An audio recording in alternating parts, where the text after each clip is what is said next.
ब्रह्मांड नायक ब्रह्मांड नायक।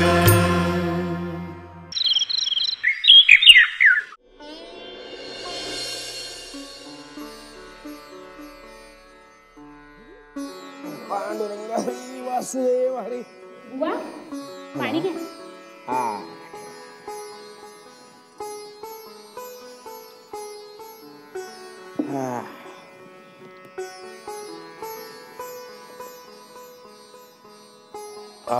विठ्ठला विठ्ठला विठ्ठला। विश्वनाथ बुवा, बरेच दिवस झाले आपण शेगावास आला नाही, तरी आपण शेगावास लवकरात लवकर येण्याची कृपा करा आणि आपल्या कीर्तनाने आम्हा शेगावकरांना मंत्रमुग्ध करावे असा सांगावा मला धाडणारे आपले यजमान कुठे आहेत? हे गजानन महाराजांच्या मठात गेलेत, येतीलच इतक्यात। आपण प्रवासाहून आलात, हातपाय धुवून घ्या, दुपारची भोजनाची वेळ झाली आहे, तोवर हे येतीलच। पांडुरंग हरी पांडुरंग हरी। गजानन महाराज, आम्ही ऐकलंय बराच धूर्त मनुष्य आहे म्हणे तो। धूर्त? तुमच्यासारख्या भोळ्या भाबड्या लोकांना फसवायचं, त्यांना आपल्या भोवती गोळा करायचं आणि सांगायचं की मी म्हणजे एक परमेश्वराने पाठवलेला कोणीतरी आहे, परमेश्वराचा अंशच आहे आणि तुम्हा सर्वांच्या कल्याणासाठी मला देवाने इथं धाडलाय। थोडीशी जादू किंवा हातचालाखी तत्सम उद्योग करून दिव्यत्वाची प्रचिती आणल्याचा आव आणायचा, म्हणजे मग ही भोळी बाबडी जनता आपल्या भजनी लागते हे तुमच्या त्या गजानन महाराजांना चांगलं ओळखलंय, म्हणून मी त्यांना धूर्त म्हणालो। एकूणात काय तर परमार्थाचा आव आणून स्वार्थ कसा साधायचा हे कुणी अशा भोंदू बाबांकडून शिकावं चांगलं नाही बुवा, आमचे महाराज असे नाही आहेत, ते त्रिकाल ज्ञानी आहेत। हे तुमचं अज्ञान आहे, हे तुमचं अज्ञान आहे आणि या अज्ञानाचाच अपमतलबीपणानं गजानन महाराजांसारखे लोक धूर्तपणे फायदा घेतात। मला सांगा, वेदांवर भाष्य करू शकतो का हो तुमचा हा गजानन महाराज? हो, का नाही विश्वनाथ बुवा? रामराव, चारीही वेद मुखोद्गत केल्यानंतर जेथे मोठमोठ्या विद्वानांच्या ज्ञानाला पूर्णविराम लागतो, तेथून पुढे आमचे कैवल्य ज्ञानी गजानन महाराज आपल्या ज्ञानाचा झरा वाहता ठेवतात। कुणीही यावं आणि आपली गागर भरून घ्यावं। गजानन रूपी ज्ञान सागर कधी रिता होणार नाही असं म्हणताय? हो विश्वनाथ, मी म्हणणारे कैक विद्वान या शेगावात येऊन गेले आणि महाराजांचं ज्ञान पाहून नतमस्तक झाले। एकदा भेटलं पाहिजे तुमच्या या गजानन महाराजांना। अवश्य भेटा। मी तर म्हणतो भोजनानंतर आपण गजानन महाराजांकडे जाऊ, कसं? अवश्य जाऊ। पांडुरंग हरी वासुदेव हरी।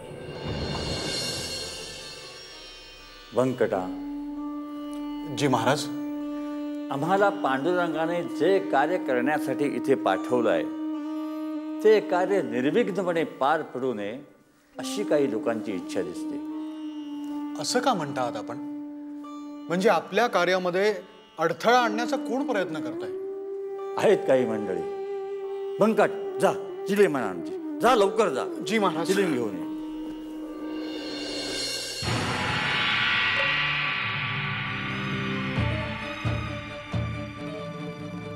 ते पहा, ते बसले आहेत आमचे गजानन महाराज। हे असे असे म्हणजे? असे म्हणजे मलाच काय विचारताय रामराव? अहो, त्यांच्या अंगावर धड वस्त्र देखील नाहीये, काहीतरी एक लंगोटी सदृश्य काहीतरी गुंडाळी गुंडाळलेली आहे। छे छे छे छे छे छे रामराव, अहो लोकांच्या लेकी बाळी सुना दर्शनाला येतात याचे तरी भान असावयास हवे होते महाराजांना। हे एका अवलियाचं लक्षण असतं। त्यांनी देह धारण केला असला तरी त्या देहाचं भान राहिलेलं नसतं, तो ईश्वरी निजानंदात मग्न असतो। काहीतरी भलतं स्पष्टीकरण देऊ नकात मला। ही काय कारण मीमांसा झाली? उद्या मी म्हणतो मी कमरेचे सोडतो आणि डोक्यास गुंडाळतो आणि ईश्वरी निजानंदात मग्न नव्हे नग्न आहे। विश्वनाथ बुवा, काहीही सांगताय. चला आपण महाराजांचं दर्शन घेऊया. थांबा, मी यांचे दर्शन घ्यावे एवढी त्यांची योग्यता आहे की नाही हे पाहावे लागेल. मला त्याची खात्री झाली तरच मी दर्शनास येईल. महाराज ही घ्या चिलीम. अहो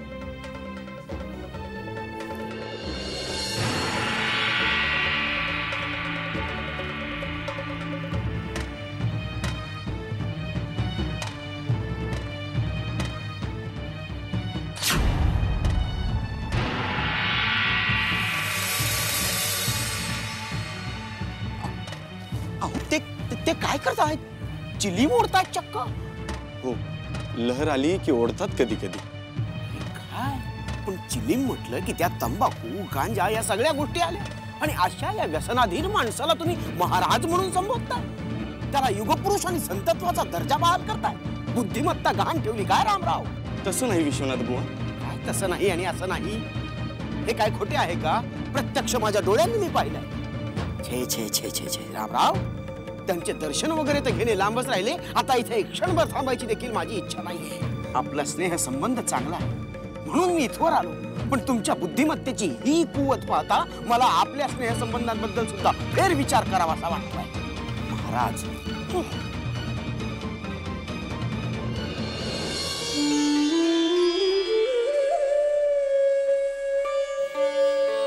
बघ, तुझ्यामुळे ही पीडा टाळता आली.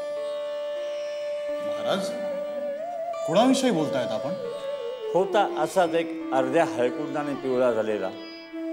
त्याचा वेदांचा अभ्यास चांगला आहे, पण ब्रह्मांड व्यापून उरेल एवढं ज्ञान ह्या सृष्टीत सामावलेलं आहे हे त्याच्या गावीही नाही. त्याला आम्हाला भेटायचं होतं, पण आम्हाला त्याला भेटायची मुळीच इच्छा नव्हती. म्हणून तो येतोय ह्याची जाणीव झाली, त्यामुळे तुला चिली म्हणायला सांगितली. त्याला तंबाखू आणि गांजाचा तिटकार आहे. आम्ही चिली मोडतो हे पाहून तो आल्या पावलीच निघून गेला. ते बरं झालं, नाही तर त्याच्यापुढे आमची काय डाय शिरली नसती. महाराज गण गण गणात बोते, गण गण गणात बोते. गण गण गणात बोते, गण गण गणात बोते. पांडुरंग हरी वासुदेव हरी, पांडुरंग हरी वासुदेव हरी. रामराव, जगबुडी होणार आहे लवकरच. असे कुठे महाराज असतात? विश्वनाथ बुवा, माझं ऐकून तरी घ्या. तुम्ही महाराजांविषयी गैरसमज करून घेतात. अहो, आता काय झालं? अगं, बुवांचा महाराजांविषयी गैरसमज झालाय. गैरसमज कसला रामराव टोंबलाचा? गैरसमज कसला? मी तुमच्या महाराजांना चिलीम ओढताना पाहिलं. ते ओढत होते ती चिलीम खोटी होती का त्यात ठासून ठासून भरलेला तंबाखू आणि गांजा खोटा होता? ते सगळं खरंय, पण ते सगळे खरे आहे तरीही पण छे छे छे छे छे छे रामराव, तुमच्यासारख्या हरिभक्ताने एका व्यसनी आणि गांजेकस माणसाची भलामण करावी यासारखी खेदाची गोष्ट नाही दुसरी. अहो, तुम्ही त्यात गजानन महाराजांच्या नादी लागलेल्या भोळ्या बावड्या समाजाला सावध करायचं सोडून, त्याचा बंधूपणा उघडकीस आणायचं सोडून त्याचेच देवारे माजवू पाहताय. रामराव, अशानं तुमच्या शेगावचा समाज एक दिवस रसातळाला पोहोचल्याशिवाय राहणार नाही. अहो बुवा, आमचे महाराज व्यसनी नाहीये तो. महाराज व्यसनी नाहीये. चिली मोडताना तर मी प्रत्यक्ष पाहिलेले आहे. आणखी काय काय करायला हवे? अपेयपान करू दे, मदिरा प्राशन करू दे त्यांना. अहो बुवा, मी निक्षून सांगतो वहिनी, जो माणूस व्यसनी असतो तो भक्ती मार्गातला, भक्ती पंथातला असूच शकत नाही. अरे, सप्रमाण बोलतोय मी. ज्योतिषशास्त्रावरचा गाढा अभ्यास आहे माझा. आणि जो माणूस व्यसनी आहे त्यावर ईश्वराची अनुकंपा असू शकत नाही. इथं उपर तो जर स्वतःला ईश्वराचा प्रेषित म्हणून घेत असेल, मी ईश्वराने पाठवलेला माणूस आहे अशा थापा मारत असेल, तर तो दादांत खोटं बोलतोय. आणि अशा बंधू माणसाच्या पाठीवर ईश्वराच्या चापकाचे वळ एक दिवस उमटल्याशिवाय राहणार नाही. पांडुरंग हरी वासुदेव हरी. घोर कलियुग. बुवा, पंढरीनाथ महाराज की जय. आ आ आ आ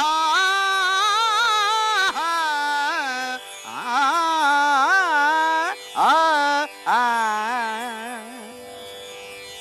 गर्वाचे घर होणार हो खाली, एक दिवस त्याला कोणी नवरे वाली. कलियुग आहे महाराज, घोर कलियुग आलेला. कुणीही उठतं आणि स्वतःला ईश्वरी अवतार समजू लागतं. मी ईश्वरानं पाठवलेला त्याचा प्रेषित आहे, मी समाज कल्याणासाठी या धरणीवर अवतार घेतलेला आहे, असे या भोळ्या भाबड्या जनतेला सांगून फसवू लागतं. पण त्याच्या अशा सांगण्यामुळे होतं काय? भोळी भाबडी तुम्हा आम्हासारखी जनता बिचारी त्याच्यावर विश्वास ठेवू लागते आणि या विश्वासामुळे त्या भोंदूचं बळ वाढत जातं. या विश्वासाच्या जीवावर वाढलेलं बळ हे खोटंच बळ असतं. पण हे खोटं बळ एक दिवस इतकं वाढत वाढत वाढत जातं, एवढं वाढत जातं की त्या बळाचा त्याला गर्व होऊ लागतो. पण मला सांगा, मुळात जे बळच खोटं आहे त्याच्या जीवावर माणसानं गर्व काय करावा? गोपाल कृष्ण भगवान की नाही का?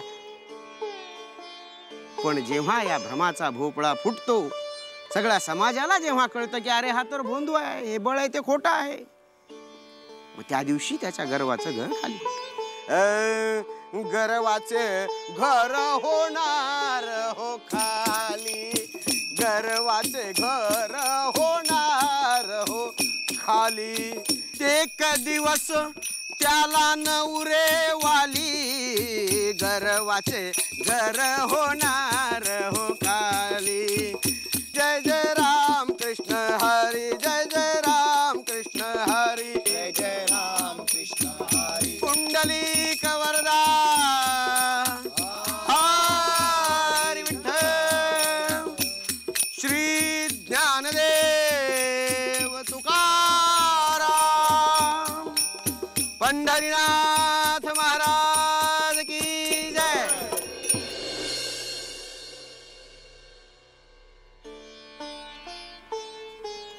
पांडुरंग हरी वासुदेव हरी पांडुरंग. वा बुवा, छान आवाज लागला होता. कीर्तन संपूच नये असं वाटत होतं. रामराव, तो निसर्ग नियम आहे. जी गोष्ट सुरू होते तिचा एक ना एक दिवस शेवट हा लिहून ठेवलेला असतो, है ना? तसंच तुमच्या या गजानन महाराजाचं होणार आहे. विश्वनाथ बुवा, पांडुरंग हरी वासुदेव. असो बुवा, आम्ही गावकरी मिळून आपणास काही भेटवस्तू देऊ इच्छितो. आपण सांगा, आपल्याला कोणती भेटवस्तू आवडेल? भेटवस्तू सहसा मी स्वीकारत नसतो, पण तुमची देण्याची इच्छाच असेल तर माझ्या आवडीची एकच गोष्ट करता आली तर पहा. तुमच्या गावातलं हे बांडगुळ उपटून फेकता आलं तर पहा. कोणतं बांडगुळ? रामराव, आपण उत्तम रीतीने जाणता मला काय म्हणायचे आहे ते.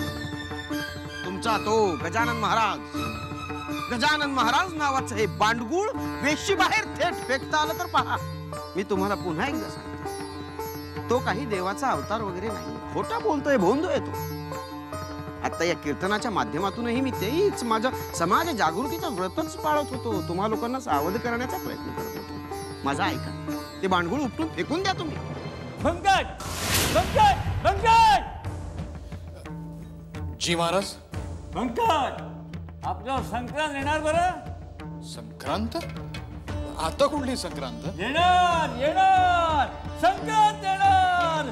चंदन चावल बेल की पतिया शिवजी के माथे धरो रे. राम राम. राम राम राम राम. रसिकला लिया, तब्येत कशी आहे? तब्येत तुम्हाला ठाऊकच आहे. विकतचं दुखणं घरी बोलवलंय मी, आणि ते महाराजांच्या मुळं उठलंय हो, तरीही मी काही करू शकत नाही. कारण महाराजच म्हणतायत, अतिथी देवो भव, त्यांचा उचित मान राखायलाच हवा. हो, पण रामराव, विश्वनाथ बुवा तर आपल्या गजानन महाराजांना हद्दपार करायलाच निघाले. मग आपण शांत कसं बसायचं? पांडुरंग हरी वासुदेव हरी, पांडुरंग हरी वासुदेव. मंडळी, आजवर तुम्ही लोक शांतच तर बसत आलात, सगळं निमूटपणे सहन करत आलात, म्हणून तुमच्या भल्यासाठी आज मला आवाज उठवायची वेळ आली आहे. विश्वनाथ बुवा, तुमच्या या गजानन महाराजाला कशातलं काहीही कळत नाही, अजिबात ज्ञान म्हणून नाही, कुठला व्यासंग नाही, आणि शिस्त तर त्याहून नाही. अशा या माणसाला तुम्ही भाबडेपणानं देव मानत आलात, त्याचा गैरफायदा घेतोय हा. नाही विश्वनाथ बुवा. अहो नाही कसं, आणि मला काय नाही म्हणताय? तुमचा अनुभव तो काय हो डबक्यातल्या बेडका एवढा? या शेगावच्या बाहेर कधी डोकावून पाहिलं?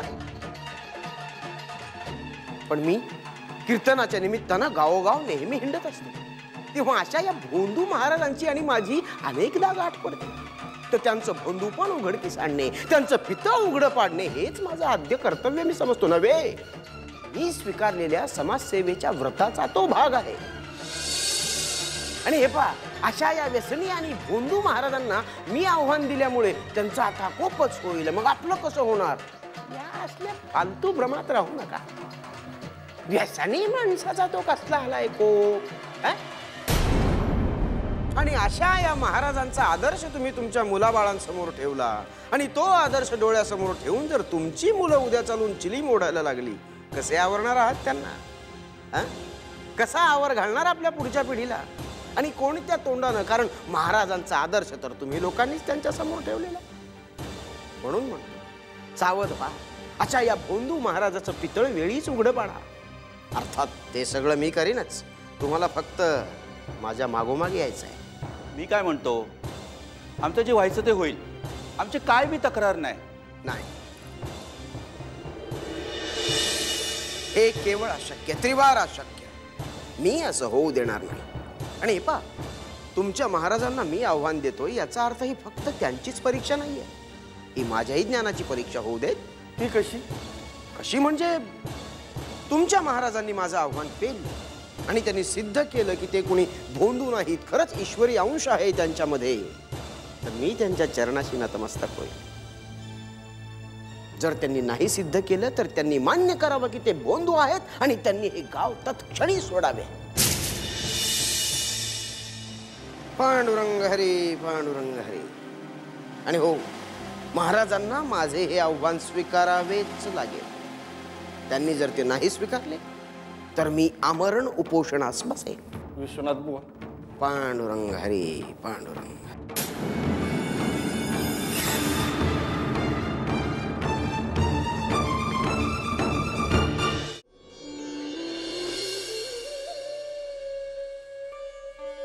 पंकटा, जी महाराज. आज तू कुठेही जायचं नाहीस. मी कुठे चाललोय महाराज? तुला पेढीवर जायचं असतं ना. हो महाराज, पण तुम्ही जर म्हणत असाल तर मी आज जात नाही पेढीवर. महाराज, मी आज कुठे बाहेर पडलो तर माझ्या बाबतीत काही विपरीत घडणार आहे का? प्रश्न विचारू नकोस, सांगतो तेवढे कर. जी महाराज.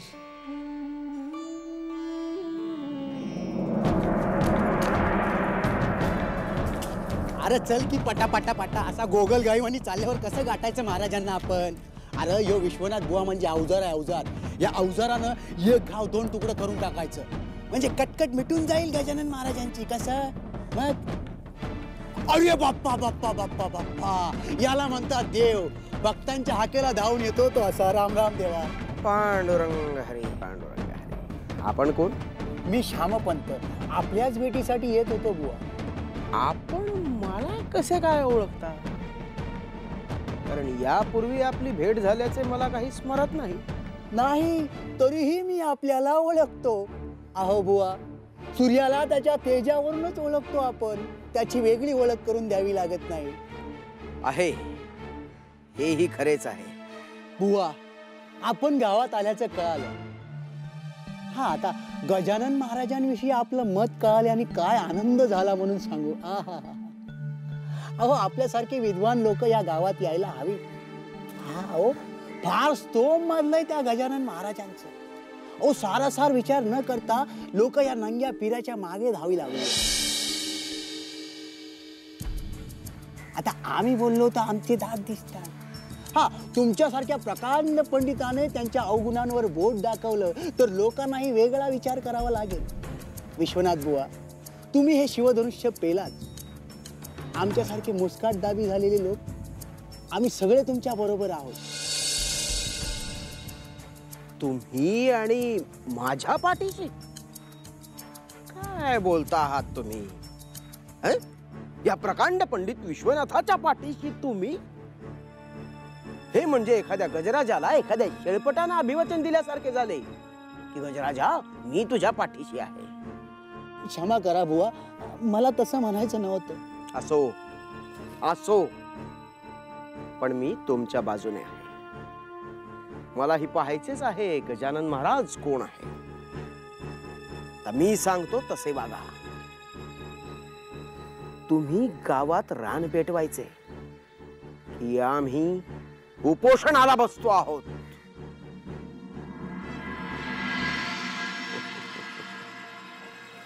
पांडुरंग हरी वासुदेव हरी.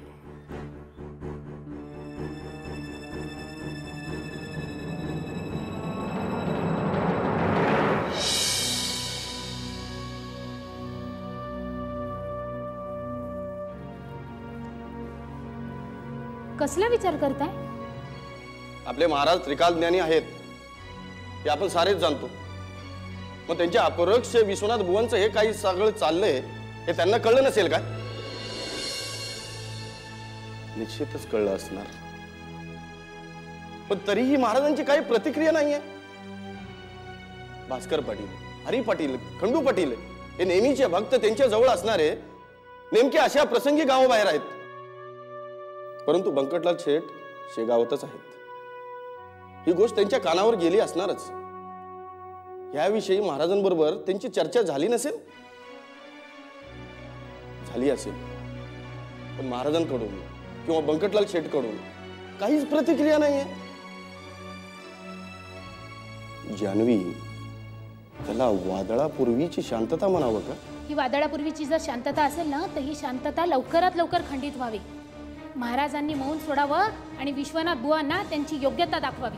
विठ्ठल विठ्ठल जय हरी विठ्ठल विठ्ठल विठ्ठल जय हरी विठ्ठल विठ्ठल विठ्ठल जय हरी विठ्ठल पुंडलिक वरदा हरी विठ्ठल श्री ज्ञानदेव तुकाराम पंढरीनाथ महाराज की जय. खूप खुशीत दिसतंय. आमच्या महाराजांना गावाबाहेर काढण्यात यशस्वी ठरणार असे संकेत मिळाले तुम्हाला? तुमच्या गावातही तुमच्या महाराजांना विरोधक नाहीत असं नाहीये. विरोधक आहेत आणि त्यांच्यातल्या एकाची माझी भेटही झाली आहे. त्याला भेटूनच येतोय मी आत्ता. आणि तो मला साथ द्यायला तयारही झालाय. ते महाराजांचे नाही, चांगुलपणाचे, न्यायाचे विरोधक आहेत. तुम्ही नसता आलात, पण तुमच्या जागी दुसरं कोणतीही व्यक्ती आली असती तरी त्या लोकांनी अशाच प्रकारे त्यांना साथ दिली असती. महाराजांना कमीपणा आणण्याचा पहिल्यांदा प्रयत्न होत नाहीये. असं बऱ्याच वेळी झालेलं आहे. ज्या ज्यावेळी महाराजांवरती असा प्रसंग ओढावलेला आहे त्या त्यावेळी महाराजांनी आपलं श्रेष्ठत्व सिद्ध केलेलं आहे. यावेळी तसे होणार नाही. आता इतिहासाची पुनरावृत्ती होणे नाही.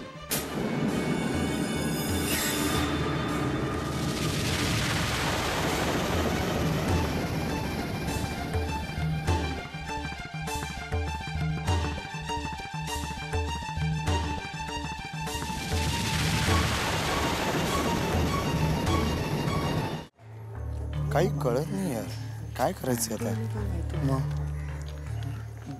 कुठे हुडकायचं बंकटलाल शेठना? घरात नाहीयेत, दुकानात नाहीत, मठात नाहीत.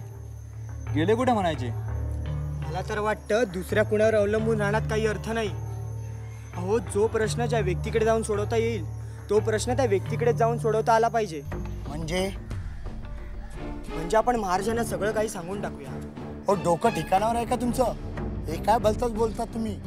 अहो, हे सर्व महाराजांना सांगायचं म्हणजे देवाला देवळाबाहेर जा सांगण्यासारखं आहे. अशाने देवाचा कोप होईल आपल्यावर. हो, मग करायचं तरी काय? हो, ते बघा रामराव चालले आहेत. हो रामराव. गोळा मंडळी काय म्हणता? काय रामराव, आमच्या जीवाला घोर लावून तुम्ही निवांत दिसताय. नाही हो, तुमच्या मनाची जी अवस्था आहे तीच माझ्या मनाची आहे. ते वाक्य टळावं असं मलाही वाटतंय. अहो, मग करा ना काहीतरी. अहो, काय करणार? वर आम्हालाच विचारा. विश्वनाथ बुवा तुमच्या नात्यातले. तुम्ही त्यांचं कीर्तन ठेवलं म्हणून बुवा गावात आले आणि आपल्यावर ही वेळ आली. आता तुम्हीच काय तो मार्ग काढा यातून. भले, शाबास. बुवांची तारीफ केली, तुम्हीच काय हवं ते मागा म्हणलात आणि आता तुम्हीच तक्रार करा. स्वतःनीच संकट ओढून घेतलं आणि माझ्यावर ढकलताय. असो, आता एकमेकावर ढकलण्यात काही अर्थ नाही. ओढावलेल्या संकटाला आपण सगळ्यांनीच तोंड द्यायला हवं. चला, आपण सगळीच महाराजांकडे जाऊया. चला. महाराज दूध आणलंय, घेताय ना? ठेव.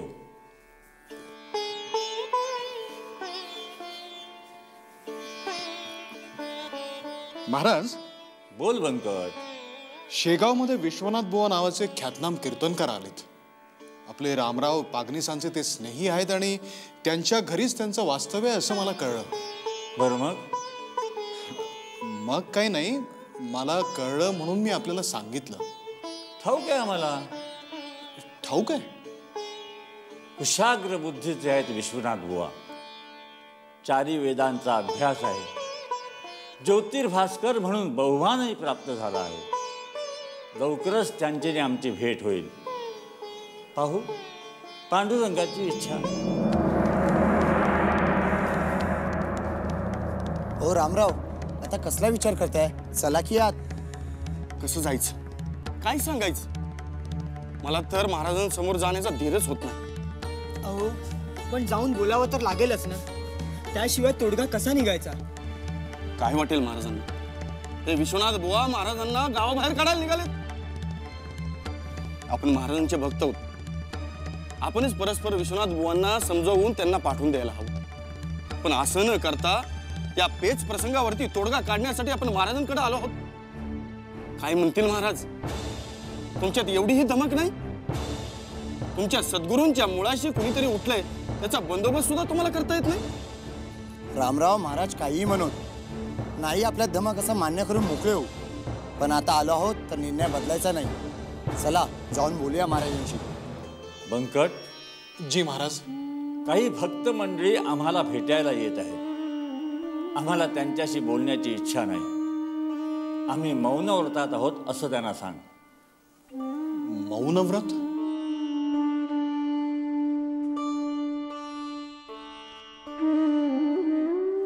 महाराज. रामराव, कसं काय येणं केलं?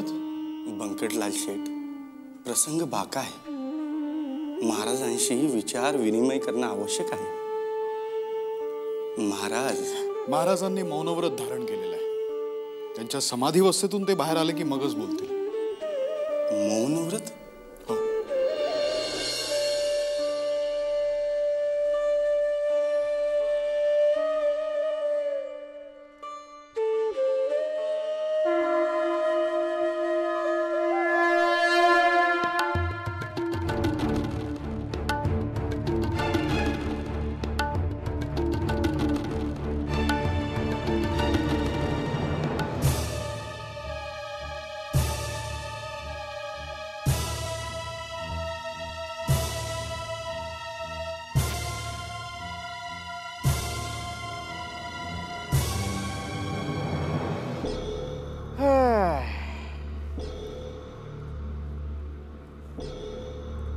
कुठे आहे तुमचा गजानन महाराज?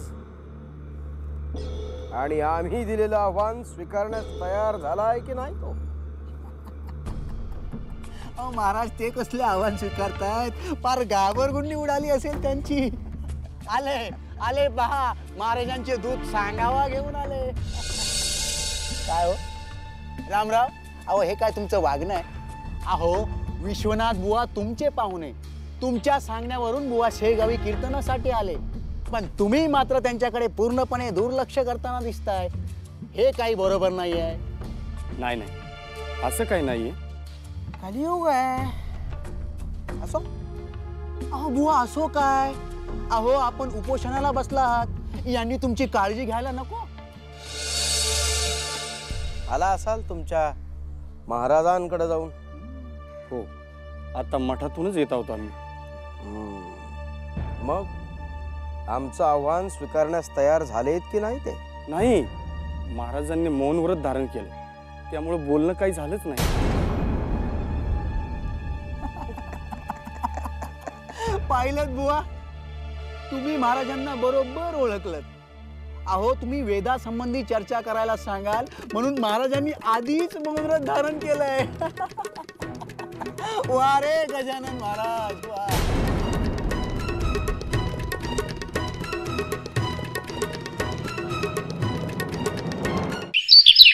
तर महाराजा अशा रीतीने भीम जंगलातून जातोय, अरण्यातून फिरतोय आणि फिरत असताना त्याला दूरवर एक आकृती नजरेस पडते. दूरवर कोणीतरी बसलेलं असतं तिकडे.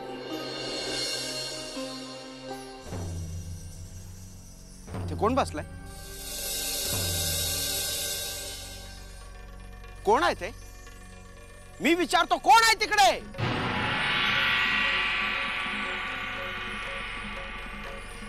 गजानन महाराज.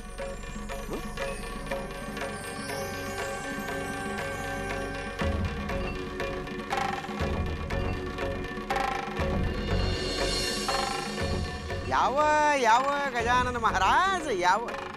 आपण इथे येऊन आणि आम्ही दिलेलं आव्हान स्वीकारून या शेगावकरांवर कृपा करण्याची जी संधी आम्हाला दिली आहे त्याबद्दल आपला नितांत आभारी आहे. तसे कीर्तन संपल्यावर मी तुमचा समाचार घेणार आहे, पण एक विनंती आहे, कीर्तन होईपर्यंत इथे शांत बसून राहा. आणि हो कीर्तन सुरू असताना तुम्हाला तुमची ती चिलीम नाही ओढता येणार महाराज. कदापिही व्यसनाधीन माणसांचं इथं काहीच काम नाही, तेव्हा चिलीम ओढायची नाही. हा तर मंडळी, आपण कुठे आलो होतो? हा तर भीम अरण्यातून जात असताना ती आकृती त्याच्या नजरेस पडलेली आहे. कोण आहे ते पाहण्यासाठी भीम त्याच्याकडे चालून जातोय. तर काय, ते कसपटा समान मृतवत असे एक वृद्ध वानर त्याच्या नजरेस पडते. आणि मुद्दाम म्हणून खोडसाळपणा करायचा म्हणून त्या वानराने आपली शेपटी जी आहे ती भीमाच्या वाटेत अशी आडवी टाकली होती.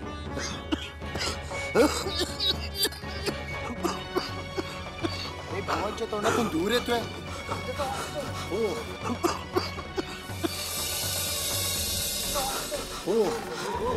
हे काय, माझ्या तोंडातून धूर आला? मी कुणी गांजी का सीसाम नव्हे, तरी पण हा धूर कसा काय आला? हा गांजाचा दर्प. अहंकार जळोनी जावा, वासनेचा ठावची दुरावा, कल्पना विरोहोनी उपजावा, शुद्ध भक्तिभाव अंतरी. मंडळी, अशा तऱ्हेने महापराक्रमी शक्तिशाली भीम हनुमंताची शेपटी तसूभर देखील हलवू शकला नाही आणि त्याचं गर्वहरण झालं. त्याने हनुमंताचे पाय धरले आणि क्षमा मागितली. पांडुरंग पांडुरंग पांडुरंग पांडुरंग पांडुरंग पांडुरंग पांडुरंग पांडुरंग. महाराज महाराज महाराज माफ करा मला. चुकलो मी पामर महाराज, आपल्याला नाही ओळखू शकलो महाराज. माफ करा.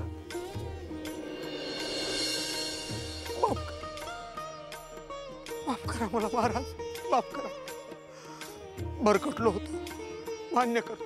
मी नाही ओळखू शकलो, आपल्याला नाही ओळखू शकलो. घोर पाप घडलं महाराज. वास्तविक पाहता गर्वाने उन्मत्त झालेल्या त्या भीमापेक्षा माझी वेगळी परिस्थिती नव्हती. पण आता मी आपल्याला ओळखलं. मी चिलीम न ओढताही माझ्या तोंडातून धूर. मी चांगल्या रीतीने जाणतो महाराज की ही आपलीच किमया आहे, तुमचाच चमत्कार आहे तो. माफ करा महाराज, घोर अन्याय झाला. तुमचं समाज प्रबोधनाचं कार्य अतिशय चांगलं आहे, पण त्यामध्ये अहमपणा मीपणा आला आणि उद्देशच भरकटला. होंदूचं पितं उघडं पाडता पाडता तुम्हाला अस्सल सोन्याची पारख उरली नाही. असं करू नका. अहंकार दूर ठेवा, तरच जगन्मान्य व्हाल. गण गण गणात बोते, गण गण गणात बोते, गण गण गणात बोते, गण गण गणात.